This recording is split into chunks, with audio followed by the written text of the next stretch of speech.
पहले तो मीठी मीठी बात से पटैले प्यार के नाम पर हमरा चूना लगैले रोज कहत रही कला दे बहु के सोना रोज कहत रही कला दे बहु के सोना बिन ले ले छौड़ी बिन ले ले छौड़ी बिन ले ले छौड़ी नंबर बोलक कोइले के मोना बिन ले ले छौड़ी नंबर बोलक कोइले के मोना बिन ले ले छौड़ी नंबर बोलक कोइले के मोना सुमन रिकॉर्डिंग स्टूडियो परोरा बेगूसराय बिन ले ले छौड़ी नंबर बोलक कोइले के मोना बिन ले ले छौड़ी नंबर बोलक कोइले के मोना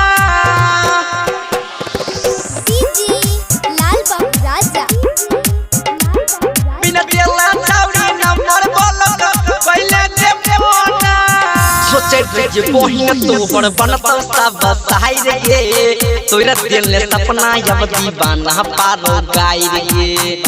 पारो गाय रे सोचे जे बहिन तोहर बनत सब सहाय रे तोरा दिल ले सपना अब दीवाना पारो गाय रे कटतै जवानी बोले हमर के कोना कटतै जवानी अब हमर के कोना बिन ले ले छौड़ी बिन ले ले छौड़ी बिन ले ले छौड़ी नंबर बोलक कोइले के मोना बिन ले ले छौड़ी नंबर बोलक कोइले के मोना बिन ले ले छौड़ी नंबर बोलक कोइले के मोना बिन ले ले छौड़ी नंबर बोलक कोइले के मोना सुमन रिकॉर्डिंग स्टूडियो परोरा बेगूसराय बिन ले ले छौड़ी नंबर बोलक कोइले के मोना बिन ले ले छौड़ी नंबर बोलक कोइले के मोना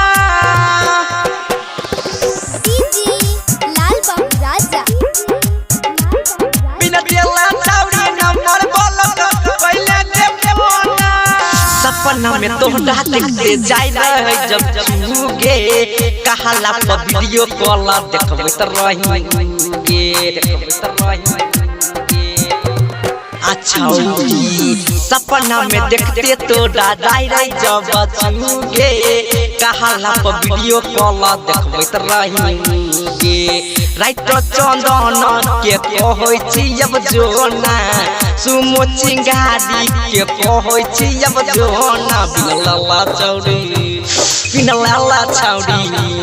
बिन लला छौड़ी नंबर बोलक कोइले के मोना बिन ले छौड़ी नंबर बोलक कोइले के मोना बिन ले छौड़ी नंबर बोलक कोइले के मोना बिन ले माचमा बोलक कोइले के मोना सुमन रिकॉर्डिंग स्टूडियो परोरा बेगूसराय।